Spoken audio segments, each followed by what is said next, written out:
Great to talk with this guy for a fourth straight spring. He is the radio voice of the Phillies, Scott Franzke. Scott, how you been? I'm doing great. How are you? Doing okay. Hey, great to see you again, and great to know that we're going to have a full season of Phillies baseball, 162 games, they tell us. I was pretty worried about that for a while. How about you? Definitely. Put a lot of plans on hold, waiting to see what was going to happen. But we're really excited that it's going to get started. I mean, it's great that they're going to be able to get the full 162 in. I know that's something that's pretty important to the players, obviously, and was important to the owners as well to get the full number of dates. So yeah, we're pretty excited that it's behind us now, and they'll have some labor peace for a little while going forward. You know, I looked back at my notes from last year when we talked in mid-March, right about the same time. And the first thing I asked you about then was Odubel Herrera. And what the heck? Let's start with that again this year. As you're well aware, the Phillies have apparently decided to bring Odubel back for another go-round. Now, Scott, I know you're not a big social media guy, but I can tell you that most Phillies fans are not exactly thrilled by the news of Odubel returning. Well, I mean, I think they're trying to do stuff that is cost conscious, if you will. And it looks like that's what they're going to try to do in center field this year. And, they obviously had him under contract, were able to let him walk and renegotiate that deal and didn't pick up his option. So they got him at a much cheaper price. I think everybody's hopeful that the money they can save in that regard allows them to spend some more money somewhere else. At the corner spot, maybe left field. I mean, everything is happening so quickly these days that, names are going off the board lightning quick. So I know they'd like to try to improve their offense a little bit more. And I guess, having Odubel at a lower number, that allows them perhaps a little more flexibility to add more pieces to the puzzle. Yeah, we hope that happens. Now, full disclosure, we're talking at about midday Tuesday, and so far the Phils, in addition to bringing back Odubel, have added a couple of relievers, Familia and Brad Hand. Nothing overly exciting there. Will they perhaps sign an outfielder or a shortstop or a third baseman, you think? I mean, you know the names that are out there. Yeah. I mean, to me, Chris Bryant is the one that could check a lot of boxes. I mean, he could have been your center fielder, quite frankly, but could play left field, could play third base, give the manager a lot of flexibility in terms of rotating guys around. I'm sure he could handle first base if you wanted him to, and not that you're short on candidates there, but again, it would give Joe Girardi a lot of versatility. And I think, obviously we've seen that with the game today, whether it's, Tampa Bay or San Francisco or the Dodgers, these teams that have had great success lately. It's been that sort of that versatility card. They can plug different guys in different spots. And now with the DH in the National League, the Phillies could, theoretically do the same things. Keep JT in the lineup, for instance, but not have him catch every day and sort of wear down that way. I think, Bryant is a guy that would have, again, like I said, checked a lot of those boxes. He could fill that versatility role and, obviously can put up numbers. Well, you mentioned the DH, and that was where I was going to go next. Phils have Rhys Hoskins at first base. Alec Boehm played third much of last season, not very well defensively particularly. He slumped also offensively. What's the outlook for Boehm? I assume those guys are going to be DH candidates, but who's going to play third base? Well, if you ask me, my guess, unless somebody else gets signed, I think Boehm starts with the job because I think he works the best for you if he can play third base, if he can become a third baseman. Now, he's got a lot of work to do. Obviously, his struggles are pretty well documented over at third base. And the other thing about this is that a lot of people, I've heard a lot of fans say, well, just move him to first or just make him a DH. His offensive numbers weren't very good either last year. Mm-hmm.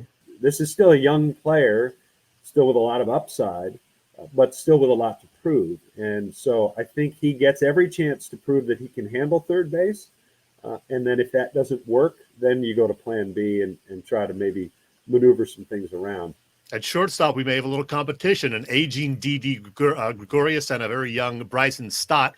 What do you know about Stott? Is he going to be a legitimate guy who could play, right away, or is he going to need a little more seasoning still?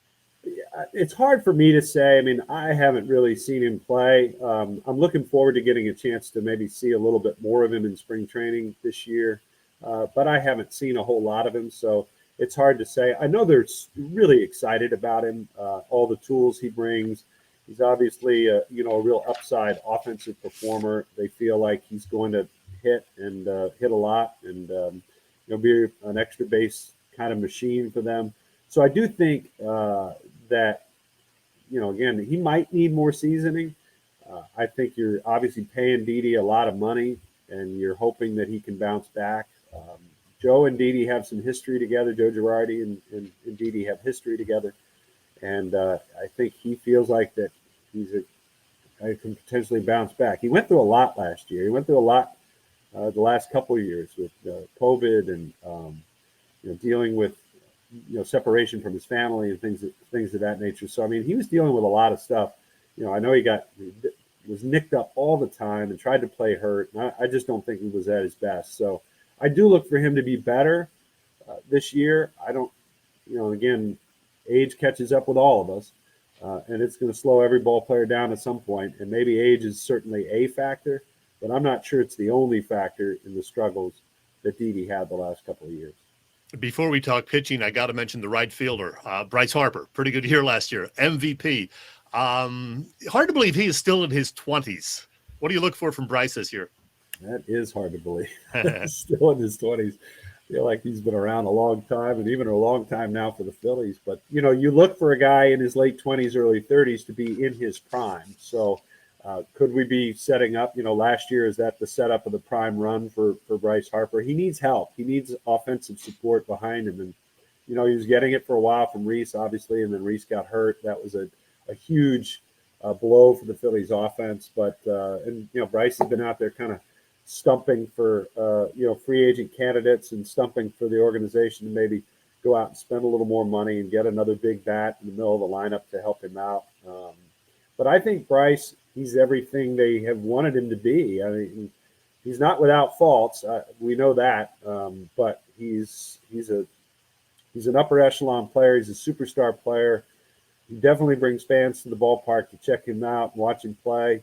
But he also puts up numbers that make a real difference for this lineup. Well, as is always the case, there are questions about the pitching staff. Zach Wheeler has some shoulder soreness. Zach Eflin apparently ahead of schedule. That's good news. Aaron Nola had a subpar 2021. Can Ranger Suarez be as good as he looked last year? And the fifth guy, Kyle Gibson, like most fourth fifth starters, is inconsistent. How good is this starting staff, do you think? Yet to be seen, I think. I think there are enough questions. Potentially, it can be very good. I feel that way. But again, Zach Eflin has health history. He has questions about that. As you said, maybe he's ahead of schedule, but what does that mean exactly? When does that put him on target to start in a game? And will he be, I know they'll want to take it easy with him, so to speak, and they'll want him to be fully healthy and 100%. The questions about Nola are real. I mean, there are those who will look back at his 2021 and they will look back at the things that he did, and they'll look at his, as they like to say, his peripherals, and they'll look at his walks and strikeouts, and they'll say it was a blip. It's just an aberration what happened to him last year when you look at ERA and wins and losses. And there's no question there were those games where it seemed like, where you watched it and it seemed like there was one pitch that got away and it made a big difference. But I think one of the things that all of those guys have to rely on, and, there was some talk about it last year too. Aaron Nola is going to get strikeouts. Zach Eflin's going to get ground balls. Zach Wheeler likes to get ground ball outs. Ranger Suarez likes to get ground ball outs. What do you need if you got a bunch of guys getting ground ball outs? You need a good defense. And they had a horrible defense last year. And that's something that has to get better. In order to back up the pitching staff, they have to be better defensively. That was a major, major issue for them and for their pitching staff in general last year, because, again, it's not always a straight error on the scorecard, which leads to an unearned run, so to speak, which you can sort of quantify when you look at the year a pitcher had. Earned run average is really simple for us to think about. And I think, there were a lot of, errors or plays that probably should have been made that cost the Phillies big time and cost individual pitchers big time last year as well. So, I mean, I like the names. I think it has the potential to be very good, but at this time of year, you always kind of knock on wood and make sure everybody's healthy and go from there, see what happens. Great point about the defense. Yeah. Now the bullpen, a lot of names there too, a lot of arms. I'm not sure about the quality. It sounds like the newcomer Corey Knebel is going to be the closer. There are a slew of guys competing for the 6th, 7th, 8th inning jobs, including Sir Anthony Dominguez, who supposedly is looking pretty good and healthy. Boy, that'd be great if they can get him back to 100%. He's throwing hard. What do you know about the setup guys? Well, I mean, Familia, the Phillies are no strangers to him. They've seen him a lot during his days with the Mets. He's not the dominant closer that he once was when he had that, bowling ball sinker.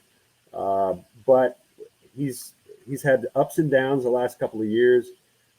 His strikeout rates have fluctuated a bit.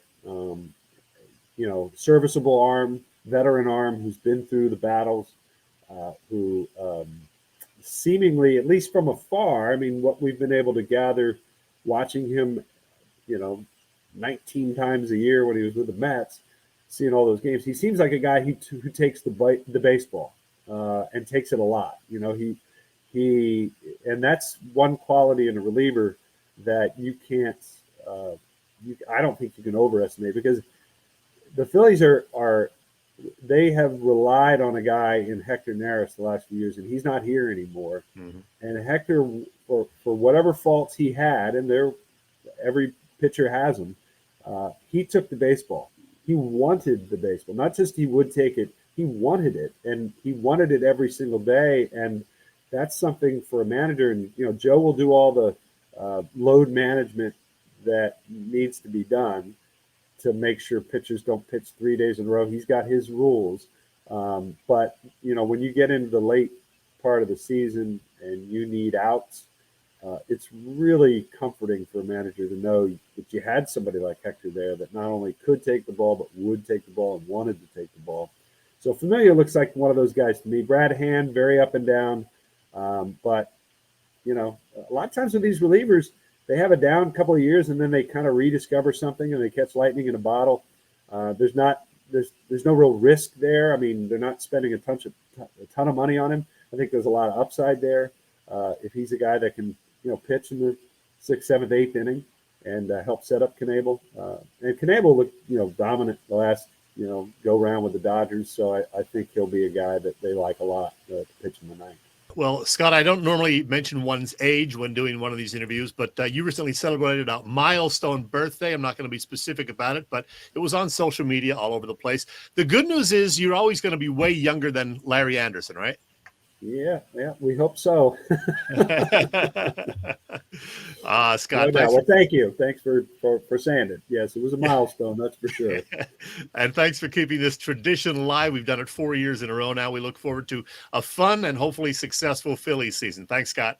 Yeah, thank you. Talk to you soon.